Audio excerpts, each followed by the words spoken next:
just over the Benjamin Franklin Bridge. I love Philly. It's a very good city to live in. You're surrounded by history. Yep. And I never noticed it. It's perhaps not that surprising that Stephen Starr hasn't had time to take in Philly's historic sites. He has 19 restaurants in this town alone. Philadelphia has a rich history, like New York, of immigrants. Yeah. And it was those people that brought a lot of the culture and food to this city. Starr operates a total of 35 restaurants around the world, from a traditional English pub to his famed Temple of Asian Fusion. This restaurant has been here for 21 years. Yes. It was our second restaurant that we ever opened.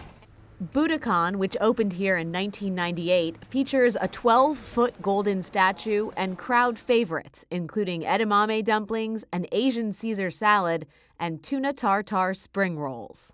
I mean, it still feels incredibly fresh, but do you feel like you have to go back and sort of recalibrate every couple years? Yeah, I do. It's a balance you have to come up with of staying fresh but not disappointing people that have their classic hits.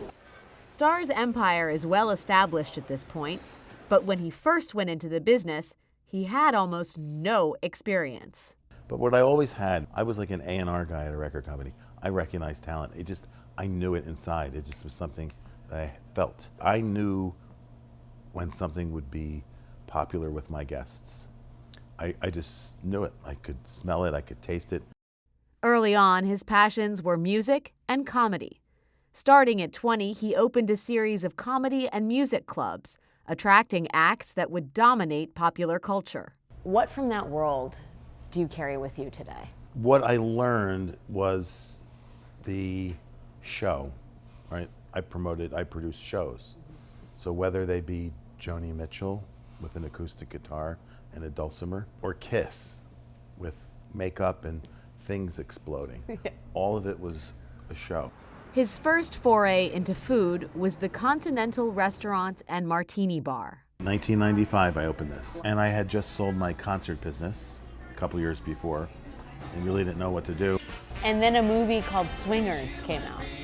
I was fortunate because I opened the Continental with the whole martini thing, and then Swingers came out, and I was like, God was good to me.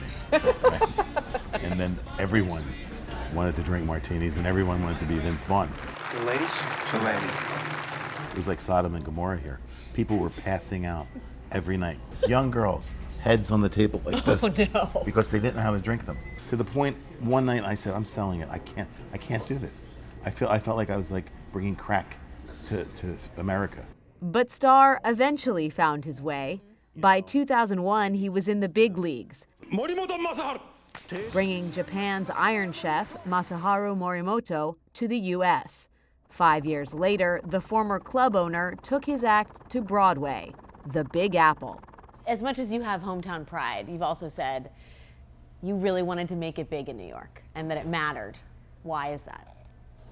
I wanted to make it big in New York because that's the standard, right, that everyone has for making it big. You know, I would go to the James Beard Awards and I was nominated, but it was always like, you know, and Danny Meyer, John George, Mario Batali, Stephen Starr, and what's that about? What was that about? It was like, because I was like the Philly guy and no one really knew who I was, and I wasn't on the minds of everyone. I just was the guy that 90 miles away. There are now 6 Stephen Starr ventures in New York, including the acclaimed classic French restaurant Le Coucou and the hugely popular California Italian Upland. So you've said in interviews that your motto is trust no one, that you are a glass half empty kind of guy. Yes. Does pessimism breed greatness? Yes, it does. In this way, if you look at life that way, you'll never be disappointed. I used to say the glass is half empty and it's probably poisoned. Like. And the Beard Award goes to Stephen Starr. Pessimism sometimes pays off. In May, Starr finally took home the James Beard Award for Best Restaurateur. That wasn't your first time being nominated for Restaurateur. No, I was nominated, I think, 6 times for James Beard. Everyone told me I was going to win it last year, right? I mean, Thomas Keller came over to me and said, "It's your year, kid." So I figured, oh, well, if he said it, God talks to him. Right, and right. He knows, and then I didn't win it then either. So I figured eventually. Were you upset? Yes. Yes. Were you angry? I didn't show it, but I was mad. I couldn't bear to hear my daughter Sarah say, "You're still number one to me, Dad." I couldn't hear that another year. But success doesn't necessarily mean that Starr is content. I'm embarrassed to actually say that the opening night is the saddest night for me. Right? It's sad. Everyone's there, they're all dressed up, they're having fun, drinking drinks and shaking my hand, and I want to just go home and watch CNN, or CBS, I should say. CBS.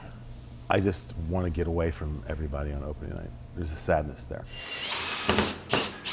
Even after more than 20 years in the business, he still can't shake the high of opening a new restaurant. We're still in the semi-ugly phase, Yeah. right? But once it really starts to take shape, my adrenaline gets pumping. His neighborhood spot, The Love, is scheduled to open in Philadelphia this fall.